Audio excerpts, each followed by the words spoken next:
అందరికీ నమస్కారం. ఈరోజు మనం మహాభారతంలోంచి ఓ అద్భుతమైన విషయాన్ని తెలుసుకుందాం. ఇది మన జీవితాలనే మార్చేగల ఒక శక్తివంతమైన సూత్రం. అదేంటంటే మన అంతర్గత బలం, అంటే మన ఆత్మ నియంత్రణ శక్తి. మన జీవితంలో చాలాసార్లు ఇలా అనిపిస్తూ ఉంటుంది కదండి.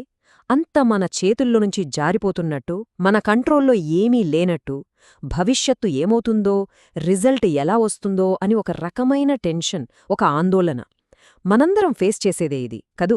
ఆ టైంలో మనసు మొత్తం అల్లకల్లోలంగా అయిపోతుంది. అసలు ప్రాబ్లమంతా ఎక్కడ మొదలవుతోందంటే మనమెప్పుడూ ఫలితం ఏమొస్తోందో అనే భారాన్ని మోస్తూ ఉంటాం. ఒక్కసారి ఆలోచించండి, ఈ రోజుల్లో సోషల్ మీడియాలో వచ్చే లైక్స్ దగ్గర్నుంచి మన కెరియర్లో టార్గెట్స్ వరకు ప్రతీదీ ఫలితం చుట్టూనే తిరుగుతోంది. అప్పుడేమవుతుంది? సక్సెస్ అవుతామా? ఫెయిలైతే పరిస్థితేంటి? ఈ ప్రశ్నలు మనల్ని నిద్రపోనివ్వకుండా చేస్తూ మనశ్శాంతి లేకుండా చేస్తాయి. సరే, మనం ఇప్పుడు ఫేస్ చేస్తున్న ఈ మెంటల్ స్ట్రగల్ వేల ఏళ్ల క్రితమే కురుక్షేత్ర యుద్ధభూమిలో కనిపించింది. సాక్షాత్తు మహావీరుడైన అర్జునుడు కూడా అచ్చం ఇలాంటి పరిస్థితినే ఎదుర్కొన్నాడు. ఇక్కడ మనం ఒక చాలా ఇంట్రెస్టింగ్ పాయింట్ గమనించాలి. అర్జునుడి భయం యుద్ధం చెయ్యాలంటే కాదు, అస్సలు కాదు. మరి దేనికి భయపడ్డాడు? యుద్ధం తర్వాత వచ్చే పరిణామాల గురించి, అంటే ఆ రిజల్ట్స్ గురించి అతని ఆందోళనంతా. అర్జునుడు పడుతున్న ఆ తీవ్రమైన వేదనకి, ఆ భయానికి శ్రీకృష్ణుడు ఒక అద్భుతమైన సమాధానమిచ్చాడు. అది కేవలం ఆ రోజు అర్జునుడికి మాత్రమే కాదు, యుగయుగాలకి మనందరికీ వర్తించే ఒక దివ్యమైన పరిష్కారం. అదే గీతాసారం. ఆయన చెప్పిన ఆ అద్భుతమైన శ్లోకం కర్మణ్యేవాధికారస్తే మా ఫలేషు కదాచన మా కర్మఫలహేతుర్భోః మాతే సంగోస్త్వకర్మణి. చూశారు కదా, ఈ శ్లోకాన్ని మనం ఇంకా తేలికగా చదువుకోవడానికి ఇక్కడ రోమన్ లిపిలో కూడా ఇచ్చాం. దీని అర్థం చాలా సింపుల్, కానీ చాలా పవర్ఫుల్. ఏంటంటే పని చేయడం వరకే నీ హక్కు, కాని దాని ఫలితాల మీద నీకు ఎలాంటి అధికారం లేదు. చూడండి ఎంత లోతైన మాటో. అంటే ఫలితం కోసమే పని చెయ్యొద్దు, అదే సమయంలో ఫలితానికి భయపడి పనిచేయడం ఆపేయొద్దు. అసలైన సెల్ఫ్ కంట్రోల్ అంటే ఇదే, ఇక్కడే మొదలవుతుంది. సరే, బానే ఉంది. కానీ ఈ గొప్ప జ్ఞానాన్ని మన డైలీ లైఫ్లో ఎలా అప్లై చేసుకోవాలి? ఓకే, దాని గురించి ఇప్పుడు చూద్దాం. ఒక్కసారి ఉదాహరణలు చూడండి. మనం పరీక్ష బాగా రాయగలం, అది మన చేతుల్లో ఉంది. కాని ర్యాంక్ వస్తుందా రాదా అన్నది మన చేతుల్లో లేదు.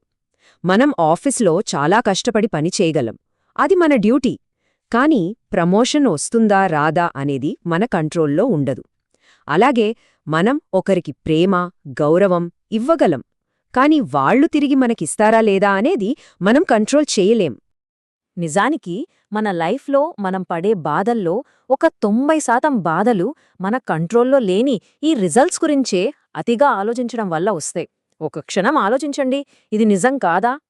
ఓకే, ఇంతకీ దీనికి సొల్యూషన్ ఏంటి? చాలా సింపుల్. మన ఫోకస్ని రిజల్ట్ మీద నుంచి తీసి మనం చేసే ప్రయత్నం మీదకు మార్చాలి.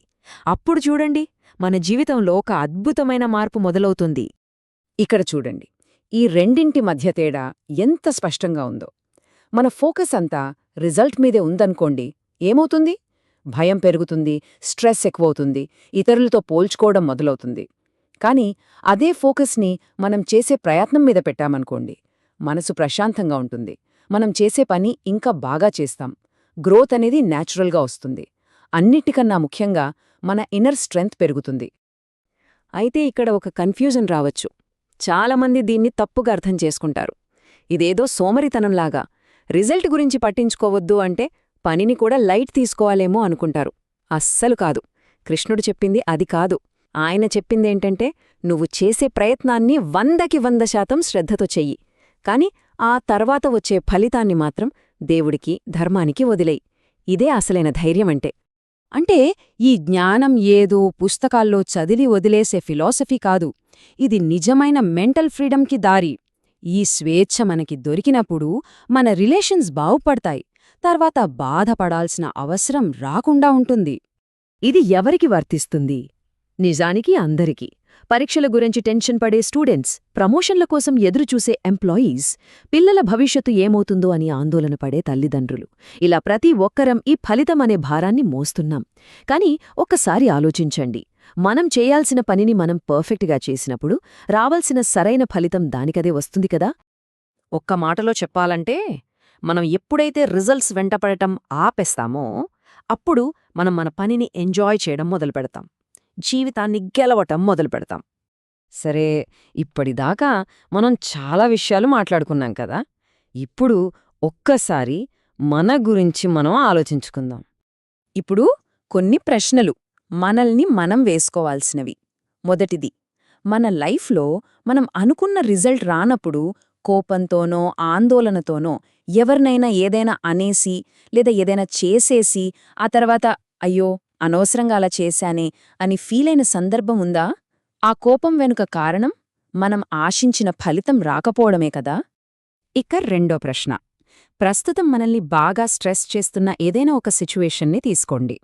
ఇప్పుడు ఆ సిచ్యువేషన్లో వచ్చే రిజల్ట్ గురించి ఆలోచించడం పూర్తిగా ఆపేసి మనం ఏం చెయ్యగలమో మన ప్రయత్నం మీద మాత్రమే ఫోకస్ పెడితే ఆ పరిస్థితిలో ఏమైనా మార్పు వస్తుందేమో ఒక్క క్షణం ఆలోచించండి.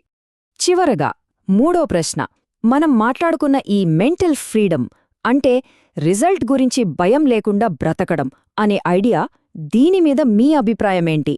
ఇది నిజంగా సాధ్యమే అంటారా? మీ ఆలోచనలేంటో కింద కమెంట్స్లో తప్పకుండా చెప్పండి. సో, మనం గుర్తుపెట్టుకోవాల్సిన ఫైనల్ మోస్ట్ పవర్ఫుల్ పాయింట్ ఒక్కటే, master the effort not the outcome. అంటే మనం చేసే ప్రయత్నాన్ని మాస్టర్ చేయాలి, ఫలితాన్ని కాదు. ఈ రోజు మనం చర్చించుకున్న ఈ విషయం మీ మనసుకి నచ్చినట్లయితే, ఈ మాటలు ఎవరికైతే అవసరమో వాళ్లతో తప్పకుండా షేర్ చేసుకోండి. మీ అభిప్రాయాలను కామెంట్స్ రూపంలో మాకు తెలియజేయండి. ఇలాంటి మరిన్ని మంచి విషయాల కోసం దయచేసి మన ఛానల్కి సబ్స్క్రైబ్ చేసుకోండి. ధన్యవాదాలు.